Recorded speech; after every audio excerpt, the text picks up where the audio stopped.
अगर कल कोई तुम्हारी रियल फाइट हो गई तो क्या तुम सरवाइव कर पाओगे?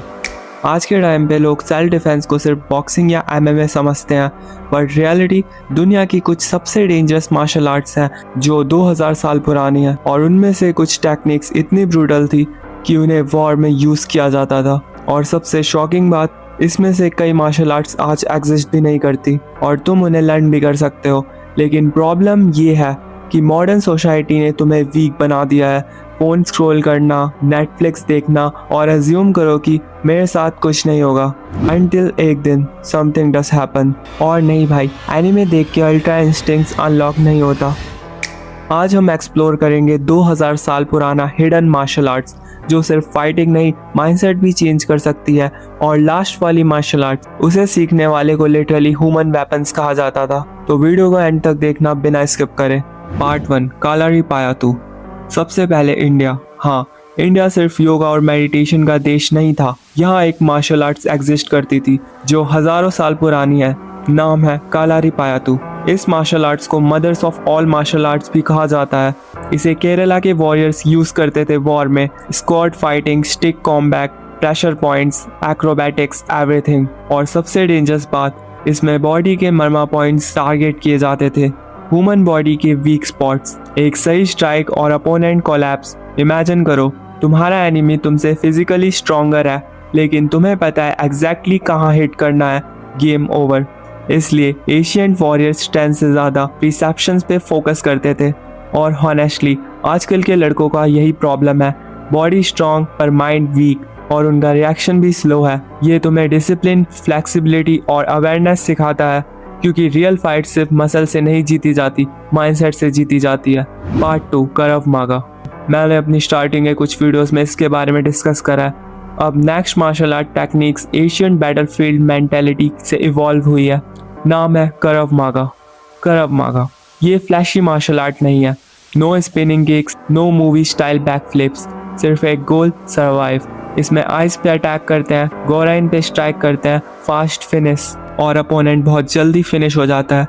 करव मागा का माइंडसेट सिंपल है, इफ समवन अटैक्स यू। और यही रीजन है कि सोल्जर्स और सिक्योरिटीज फोर्सेस इसे यूज करते हैं। आज के टाइम पे बहुत लोग कॉन्फिडेंट फेक करते हैं। इंस्टाग्राम पर सिग्मा एडिट्स डालना इजी है, बट रियल कॉन्फिडेंट वो तब आता है जब तुम प्रेशर में काम रहना सीखते हो।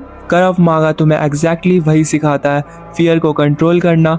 क्योंकि भाई मेरे अंदर बहुत एंगर है, बोलने से बंदा डेंजरस नहीं बनता, controls makes you dangerous. Part 3, सिलैट। अब जो मार्शल आर्ट्स आ रहा है वो ऑलमोस्ट एशियन स्टाइल कॉम्बैट जैसा लगता है। नाम है सिलैट, बैंकॉक सिलैट। इस मार्शल आर्ट का मोमेंटम वियर्ड लगता है, लो स्टैंस, डिसीप्ड फुटवर्क, सडन अटैक्स, लेकिन इसी अनप्रिडिक्टेबिलिटी की वजह से अपोनेंट कंफ्यूज हो जाता है। सिलैट फाइटर्स अपोनेंट को रीड करते हैं, मैनिपुलेट करते हैं, देन अटैक करते हैं। सुनने में फैमिलियर लग रहा है, एग्जैक्टली रियल लाइफ में भी वही है। सोशल सिचुएशन हो या फाइट्स, जो बंदा काम ऑब्जर्व करता है वही यूजली विन करता है। ज़्यादातर लोग रिएक्ट इमोशनली करते हैं, स्ट्रॉन्ग पीपल ऑब्जर्व पहले करते हैं।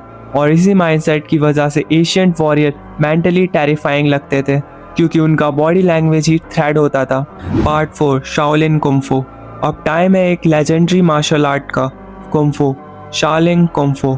तुमने मॉन्क्स को ब्रेक तोड़ते हुए या इम्पॉसिबल स्टैंड करते हुए देखा होगा, लेकिन लोग एक चीज़ मिस कर देते हैं। शाओलिन ट्रेनिंग सिर्फ फाइटिंग नहीं है, it's mental conditioning, pain tolerant, focus, discipline. Shaolin monks अपने माइंड्स को इतना ट्रेन करते थे कि फियर उन्हें कंट्रोल नहीं करता था। और हॉनेस्टली मॉडर्न वर्ल्ड का बिगेस्ट प्रॉब्लम भी यही है, लो अटेंशन स्पैम। 5 सेकंड में बोर्डम, 10 मिनट में बिना फ़ोन के एंजाइटी हो जाती है। एशियंट वॉरियर आवर्स तक ट्रेन करते थे, no music, no dopamine scrolling, just focus. और हम भाई मेडिटेशन ट्राई करी थी, 2 मिनट बाद रील देखने लग गया। That's the problem, weak focus is equal to weak mind, और वीक माइंड प्रेशर में ब्रेक हो जाता है। अब बात करते हैं लास्ट मार्शल आर्ट्स की। उससे पहले वीडियो को लाइक कर दो और चैनल पर नए हो सब्सक्राइब कर दो। और इस वीडियो का हाइप टारगेट है 10K। आई होप कि तुम इसे कंप्लीट करा दोगे। पार्ट 5, पैनक्राशन।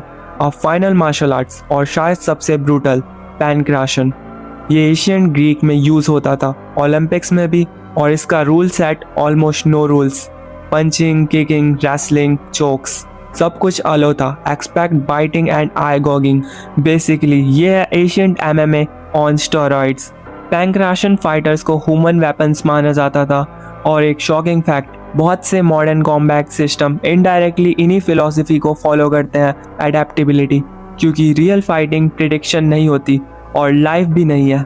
कभी लोग बिट्रे करेंगे, कभी प्रेशर होगा, कभी तुम अलोन फील करोगे। क्वेश्चन ये नहीं है कि प्रॉब्लम आएगी या नहीं, क्वेश्चन ये है can you stay dangerous under pressure. देखो, मैं ये नहीं कह रहा कि कल से तुम तलवार लेके ट्रेनिंग स्टार्ट कर दो। पॉइंट डीपर है। एशियन मार्शल आर्ट्स एक रिमेंबर है, हमारे एंसेक्टर्स मेंटली और फिजिकली टफ थे। उन्होंने कंफर्ट पे सरवाइव नहीं किया, डिसिप्लिन पे किया। और आज का वर्ल्ड तुम्हें सॉफ्ट बना रहा है। Weak posture, weak attention span, weak confident. इसलिए मार्शल आर्ट सिर्फ फाइटिंग स्किल नहीं है, इट्स आइडेंटिटी ट्रांसफॉर्मेशन। तुम डिफरेंटली वॉक करते हो, डिफरेंट एनर्जी फील होती है, कॉन्फिडेंट नेचुरली बिल्ड होता है। और सबसे इम्पॉर्टेंट, फियर तुम्हें कंट्रोल करना बंद कर देता है। और हाँ, अगर मैंने किसी मार्शल आर्ट का नाम गलत प्रोनाउंस करा हो तो माफ़ कर देना। और कमेंट मत करना कि भाई तूने प्रोनाउंसिएशन गलत करी है।